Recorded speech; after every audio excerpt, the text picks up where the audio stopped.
आज का जो हमारा टॉपिक है वो है वुडवर्ड एंड फ्रेजर रूल, इसका पार्ट बी। अब इसके पार्ट बी में हम अल्फा बीटा अनसैचुरेटेड कार्बोनाइल्स की लैम्डा मैक्सिमम की वैल्यू फाइंड आउट करेंगे। अब देखिए, जो हमारे पास कार्बोनाइल कंपाउंड्स होते हैं तो उनका जो फंक्शनल ग्रुप है वो है single bond c double bond o. अब इस कार्बन के साथ कोई भी अल्काइल ग्रुप या कोई भी हाइड्रोजन एटम आके अटैच हो सकता है। अब कार्बोनाइल कंपाउंड्स में हमारे पास क्या क्या चीजें हो सकती हैं? अगर कार्बोनाइल कंपाउंड्स की एक साइड पे अल्काइल ग्रुप हो और दूसरी साइड पे हमारे पास हाइड्रोजन हो तो ये हमारे पास एल्डिहाइड कहलाएगा।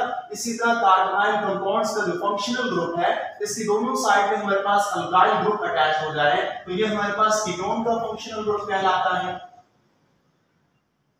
और इसी तरह ये हमारे पास नेक्स्ट है, कार्बोनाइल कंपाउंड्स के साथ कोई भी आखिरी ग्रुप आ जाए तो ये हमारे पास एस्टर कहलाएगा। और ये हमारे पास नेक्स्ट में ये कार्बोक्सिलिक एसिड भी हो सकता है। कार्बोनाइल कंपाउंड्स एमाइड भी हो सकता है। कार्बोनाइल कंपाउंड्स हमारे पास एसिटाइल क्लोराइड भी हो सकता है। अब देखिए, हमारे पास कुछ बेस वैल्यू होती है। सबसे पहले हमें सिलेक्ट करना होता है कि हमारे पास parent molecule alpha beta unsaturated carbonyl compounds में जो पैरेंट मॉलिक्यूल होगा वो कैसा होगा। अगर सबसे पहले हमारे पास है alicyclic alpha beta unsaturated ketone, ये हमारे पास पैरेंट मॉलिक्यूल होगा तो इसके लिए जो हमारे पास बेस वैल्यू है वो हमारे पास 215 नैनोमीटर। इसी तरह हमारे पास नेक्स्ट होगा 6 मेंबर्ड या हायर या जिसे हम बोलते हैं cyclic alpha beta unsaturated ketone, तो उसके लिए हमारे पास बेस वैल्यू 250 नैनोमीटर होगी। इसी तरह जब हम 6 मेंबर से 5 मेंबर रिंग की बात करते हैं, यानी कि एक साइक्लिक मेंबर कम हो जाएगा, वो भी हमारे पास अल्फा बीटा अनसैचुरेटेड कीटोन के लिए, तो हमारे पास बेस वैल्यू 202 नैनोमीटर होगी। अब ये बेस वैल्यू में हमारे पास सारे के सारे कीटोन थे, वो सारे के सारे अल्फा बीटा अनसैचुरेटेड कीटोन थे। उनमें से एक एलिसाइक्लिक था, दूसरे मेंबर थे, एक 6 मेंबर के लिए था, दूसरा हमारे पास 5 मेंबर रिंग थी। अगर हम एल्डिहाइड की बात करें, अल्फा बीटा अनसैचुरेटेड एल्डिहाइड, तो उसके लिए हमारे पास बेस वैल्यू जो पैरेंट वैल्यू होगी वो 210 नैनोमीटर होगी। इसी तरह नेक्स्ट हमारे पास कार्बोक्सिलिक एसिड और एस्टर, इन दोनों के लिए जो हमारे पास बेस कंपाउंड होगा, बेस कंपाउंड के लिए जो उसकी हमारे पास लैम्डा मैक्सिमम की वैल्यू होगी वो 195 नैनोमीटर होगी। इसके बाद हमारे पास कुछ इंक्रीमेंट्स हैं। अब इंक्रीमेंट्स में हमारे पास कुछ क्रोमोफोर जो फंक्शनल ग्रुप उसके साथ अटैच हो जाते हैं, तो अल्काइल ग्रुप और रिंग रेजिड्यू, अब ये अल्फा पोजीशन पे भी हो सकते हैं, बीटा पोजीशन पे भी हो सकते हैं, गामा, डेल्टा या इसके लिए हायर वैल्यूज पर भी हो सकते हैं। अगर हमारे पास अल्काइल ग्रुप या रिंग रेजिड्यू अल्फा पोजीशन पर आ जाए तो हम 10 नैनोमीटर वेवलेंथ का एडिशन करते हैं। इसी तरह अगर ये बीटा पोजीशन के लिए हो हम 12 नैनोमीटर की एडिशन करते हैं। गामा के लिए पोजीशन पे 80 नैनोमीटर, डेल्टा या हायर वैल्यू के लिए हम 80 नैनोमीटर के लिए पैरेंट बेस के साथ इसकी एडिशन करते हैं। अगर हमारे पास OH group, OH hydroxyl group उस पैरेंट मॉलिक्यूल के साथ डायरेक्टली अटैच हो जाए, अगर वो अल्फा पोजीशन पर हो तो वो 35 नैनोमीटर का एडिशन करेंगे, बीटा पोजीशन पर हो 30 नैनोमीटर, गामा पोजीशन पर हो तो हमारे पास 50 नैनोमीटर का एडिशन करेंगे उस बेस वैल्यू के साथ। अगर ये हमारे पास डेल्टा या हायर वैल्यू पर हो तो हम 50 नैनोमीटर का एडिशन करते हैं। नेक्स्ट हमारे पास जो क्रोमोफोर है वो है OMB। अब ये हमारे पास मेथॉक्सी ग्रुप उस बेस वैल्यू के साथ या पैरेंट मॉलिक्यूल के साथ अटैच हो जाए तो हम अगर वो अल्फा पोजीशन पर होगा तो 35 नैनोमीटर उस बेस वैल्यू के अंदर ऐड करेंगे, बीटा पोजीशन पर होगा तो 30 नैनोमीटर, गामा पोजीशन पर 70 नैनोमीटर, डेल्टा या हायर वैल्यू पर होगा तो हम उसके लिए 31 नैनोमीटर का एडिशन करते हैं। इसी तरह अगर हमारे पास क्रोमोफोर क्लोरो ग्रुप आ जाए, क्लोरो ग्रुप अल्फा पोजीशन पर, यानी कि जो हमने पैरेंट या ओरिजिनल मॉलिक्यूल बेस मॉलिक्यूल बनाया था उसकी अल्फा पोजीशन पर हो तब हम 15 नैनोमीटर का एडिशन करते हैं। अगर वो बीटा पोजीशन पर हो तो 12 नैनोमीटर, गामा पोजीशन पर हो 12 नैनोमीटर, डेल्टा या हायर पोजीशन पर हो तब हम उसके लिए 12 नैनोमीटर की एडिशन करते हैं। अगर हमारे पास क्रोमोफोर ब्रोमो हो या हमारे पास एसिटॉक्सो हो, ब्रोमो के लिए हम अल्फा पोजीशन पे 25 नैनोमीटर का एडिशन करते हैं, बीटा पोजीशन पर 30 नैनोमीटर, गामा पोजीशन पर 25 नैनोमीटर और डेल्टा या हायर पोजीशन पर हो उसके लिए हम 25 नैनोमीटर का एडिशन करते हैं। इसी तरह ये हमारे पास लास्ट क्रोमोफोर है OAC, इसको फंक्शनल ग्रुप को बोलते हैं एसिटॉक्सी। अब एसिटॉक्सी के लिए चाहे वो अल्फा पोजीशन पर हो, बीटा पर हो, गामा के लिए हो, डेल्टा या हायर वैल्यू, सब के लिए इसकी जो वेवलेंथ की एडिशन है सेम होगी और वो हमारे पास 6 नैनोमीटर है। अब ये हमारे पास कुछ इंक्रीमेंट्स थे। इसके बाद आती है सॉलिड फ्रैक्शन।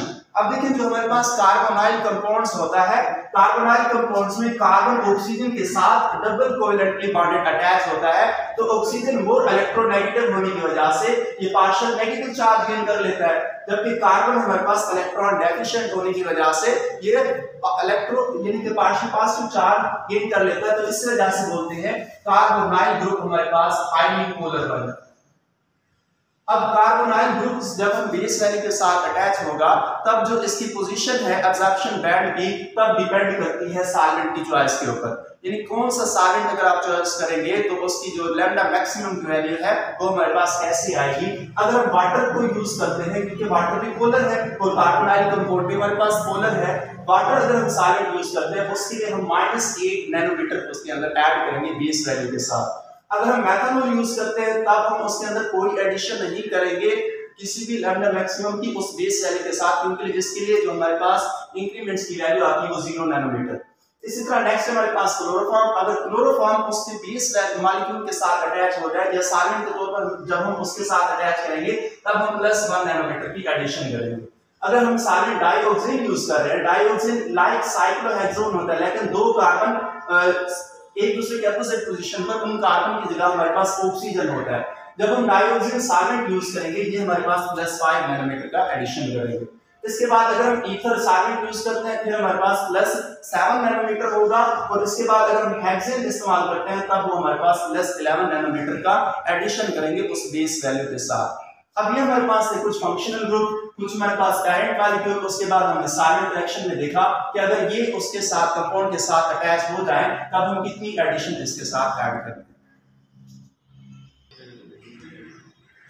इसी तरह अगर हमारे पास डबल बॉन्ड एक्सटेंडेड कॉन्जुगेशन आ जाए तो उसके लिए हम 30 नैनोमीटर का एडिशन करते हैं उस बेस वैल्यू के साथ। इसी तरह हमारे पास नेक्स्ट है एक्सोसाइक्लिक डबल बॉन्ड। अगर एक्सोसाइक्लिक डबल बॉन्ड होगा उसके लिए हम पैरेंट वैल्यू के अंदर 5 नैनोमीटर का एडिशन करते हैं। नेक्स्ट हमारे पास होमोएनुलर डाइईन होगा, उसके लिए हम 39 नैनोमीटर की एडिशन करते हैं। अब हम इसकी एग्जांपल देखते हैं। एग्जांपल में हमारे पास फर्स्ट एग्जांपल ये है, ये हमारे पास कंपाउंड है ऐसा। सबसे पहले हमने देखा बेस कंपाउंड कौन सा होगा, तो कार्बोनाइल कंपाउंड होना चाहिए। ये हमारे पास कार्बोनाइल कंपाउंड होगा विद अल्फा बीटा अनसैचुरेटेड। तो ये हमारे पास कार्बोनाइल कार्बन है, इसके साथ वाला कार्बन हमारे पास अल्फा कार्बन और ये हमारे पास बीटा कार्बन। तो ये हमारे पास पैरेंट मॉलिक्यूल हो जाएगा। इसके लिए हमारे पास जो बेस वैल्यू है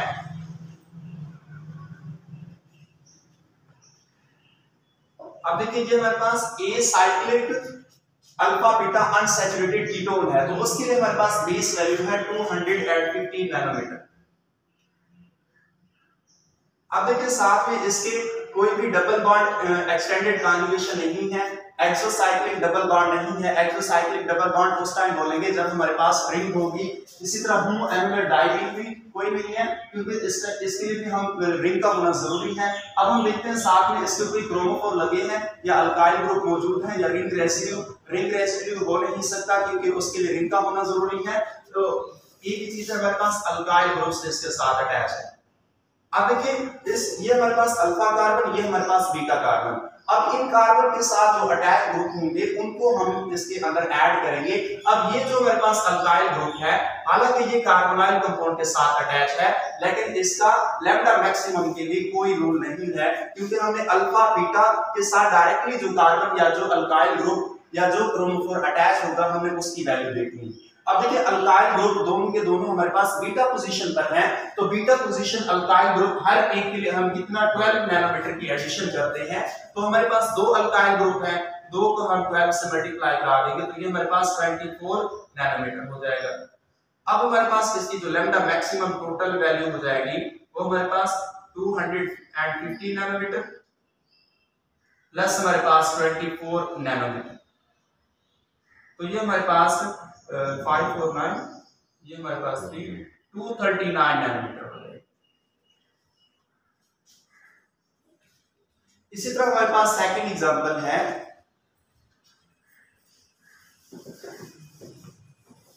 अब सेकंड एग्जांपल में ये हमारे पास कंपाउंड। अब सबसे पहले हमें क्या करना है, पेरेंट मॉलिक्यूल सिलेक्ट करना है।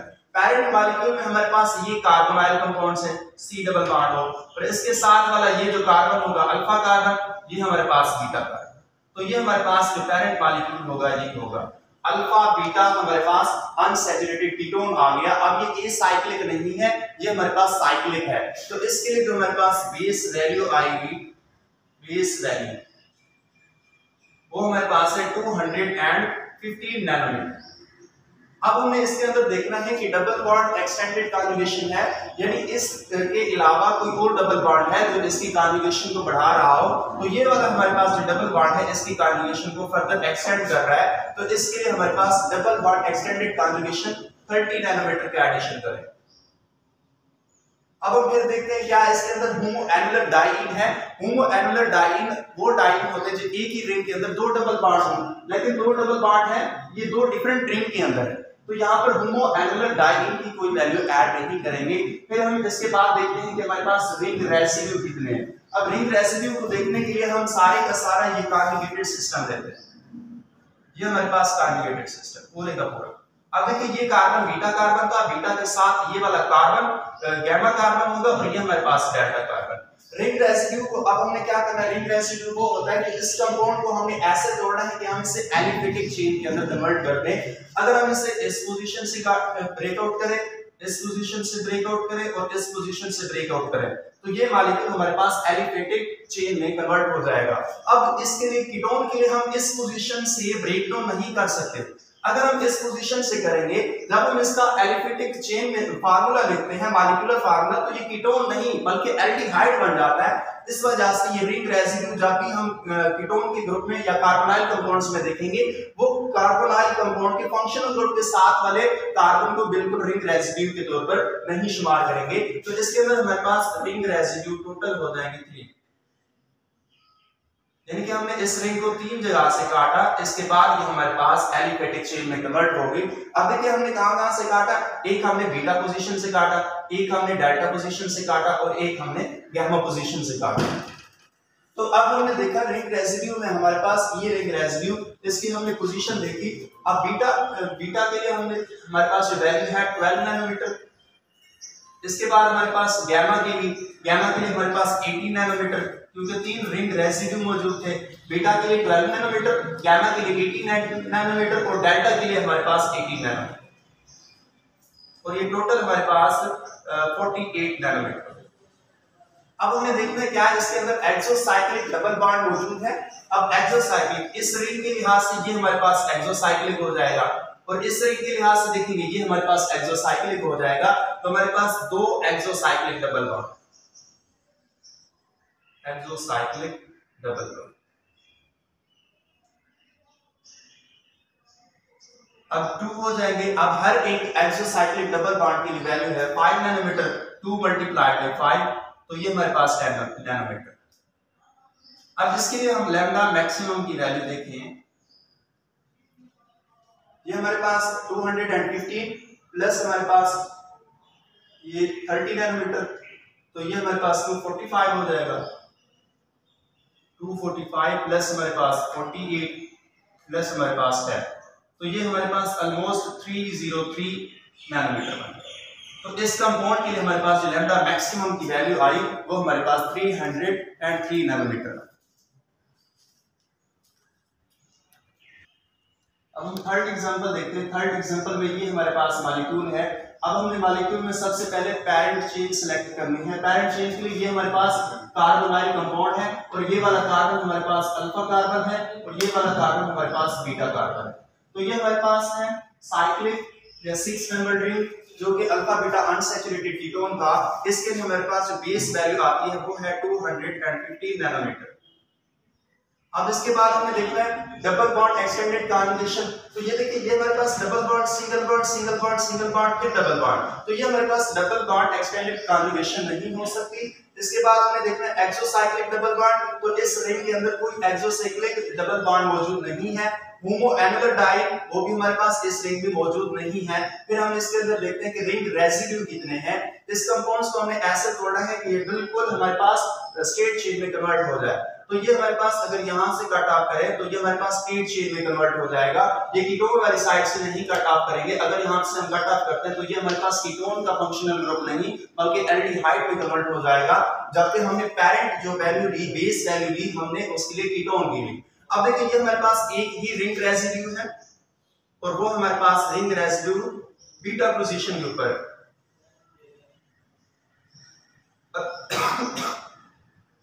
अब रिंग रेसिड्यू बीटा पोजीशन पे इसकी वैल्यू हमारे पास है 12 नैनोमीटर। तो इसके अंदर हम 12 नैनोमीटर की एडिशन करेंगे तो ये हमारे पास लैम्डा मैक्सिमम की जो वैल्यू बनेगी 215 प्लस हमारे पास 12, तो ये हमारे पास 227 नैनोमीटर, यानी कि 227 नैनोमीटर पर इस मॉलिक्यूल पे जो रेडिएशन होगा वो एब्जॉर्ब करेगा। इसी तरह हमारे पास फोर्थ एग्जांपल है। फोर्थ एग्जांपल में सबसे पहले हमने क्या करना है, पेरेंट मॉलिक्यूल सिलेक्ट करना है। ये हमारे पास है कार्बोनाइल कंपाउंड का फंक्शनल ग्रुप, इसके साथ वाला कार्बन ये हमारे पास अल्फा कार्बन, ये वाला कार्बन हमारे पास बीटा कार्बन। तो ये हमारे पास 6 मेंबर्ड है, अल्फा बीटा अनसैचुरेटेड कीटोन है। इसके लिए हमारे पास जो बेस वैल्यू है वो है 250 नैनोमीटर। इसके बाद देखना हमारे पास डबल बॉन्ड एक्सटेंडेड कॉन्जुगेशन, यानी इसके अलावा कोई और डबल बॉन्ड है जो इसकी कॉन्जुगेशन को बढ़ा रहा है। तो हाँ, ये वाला डबल बॉन्ड इसकी कॉन्जुगेशन को फर्दर बढ़ा रहा है। तो ये हमारे पास अल्फा बीटा ये हमारे पास है गामा पोजीशन पर और ये हमारे पास है डेल्टा पोजीशन पर। तो एक ही डबल बॉन्ड है तो इसके लिए हम एडिशन करेंगे 30 नैनोमीटर। इसके बाद हमें देखना है एक्सोसाइक्लिक डबल बॉन्ड। तो इस रिंग के लिहाज से देखेंगे ये डबल बॉन्ड एक्सोसाइक्लिक नहीं है। अगर हम इस रिंग के लिहाज से देखें ये डबल बॉन्ड एक्सोसाइक्लिक नहीं है। फिर हम देखते हैं होमो एनुलर डाइईन। अब यानी कि दो डबल बॉन्ड एक ही रिंग के अंदर मौजूद हों तो उसे बोलते हैं हम होमो एनुलर डाइईन। अगर हम देखिए ये वाली बेंजीन रिंग, साइक्लोहेक्सेन रिंग, तो ये हमारे पास डबल बॉन्ड है। फिर ये सिंगल, ये जो डबल बॉन्ड है इस रिंग का भी पार्ट है क्योंकि ये कार्बन और ये कार्बन के दरमियान डबल कोवेलेंट बॉन्ड है। तो ये डबल बॉन्ड इन दो कार्बन के दरमियान की, इस रिंग का भी, इस रिंग का भी। लेकिन इस रिंग में हमारे पास होमो एनुलर डाइईन बन रही है, जबकि इस रिंग में हमारे पास कोई होमो एनुलर डाइईन नहीं बन रही। तो होमो एनुलर डाइईन एक ही हमारे पास बनी, उसके लिए जो वैल्यू हमारे पास 39 नैनोमीटर। इसके बाद हम देखेंगे कि हमारे पास रिंग रेसिड्यू कितने हैं। तो हम इसे ऐसे कट ऑफ करें कि इस कंपाउंड्स को, जो कॉन्जुगेटेड कंपाउंड था, उसे हम किसमें एलिफेटिक कंपाउंड्स में कन्वर्ट कर दें। तो हम अगर यहां से गामा पोजीशन से काटें और ये डेल्टा पोजीशन और ये हमारे पास गामा पोजीशन से काटें, तब ये हमारे पास रिंग रेसिड्यू बन जाएगा। तो हमारे पास दो रिंग रेसिड्यू बने, एक हमारे पास गामा पोजीशन पर, दूसरा हमारे पास डेल्टा। अब गामा पोजीशन पर रिंग रेसिड्यू की वैल्यू हमारे पास 18 और हमारे पास डेल्टा पर है इसकी वैल्यू 18। तो इन सब को अगर हम सम ऑफ करेंगे तो ये हमारे पास लैम्डा मैक्सिमम की वैल्यू है। अब लैम्डा मैक्सिमम है 250 और ये 30, 245 और ये 39, तो 284 और 36, ये हमारे पास ऑलमोस्ट 310 नैनोमीटर, 320 नैनोमीटर। तो इस मॉलिक्यूल के लिए लैम्डा मैक्सिमम की वैल्यू आई 320 नैनोमीटर। एग्जांपल 3 में हमारे पास अल्फा पोजीशन पर भी एक रिंग रेसिड्यू मौजूद था जो कि मिथाइल के फॉर्म में था। तो इस लैम्डा मैक्सिमम जो हमने कैलकुलेट की, इसी के अंदर हम अल्फा पोजीशन पर जो वेवलेंथ ऐड होती है रिंग रेसिड्यू की वो भी इसके अंदर ऐड कर देंगे। तो अल्फा पोजीशन पर जो हमारे पास रिंग रेसिड्यू है उसकी वैल्यू है 10 नैनोमीटर। तो ये हमारे पास 227 प्लस हमारे पास है, तो ये हमारे पास 237 नैनोमीटर। तो लैम्डा मैक्सिमम इस कंपाउंड के लिए आई हमारे पास 237 नैनोमीटर।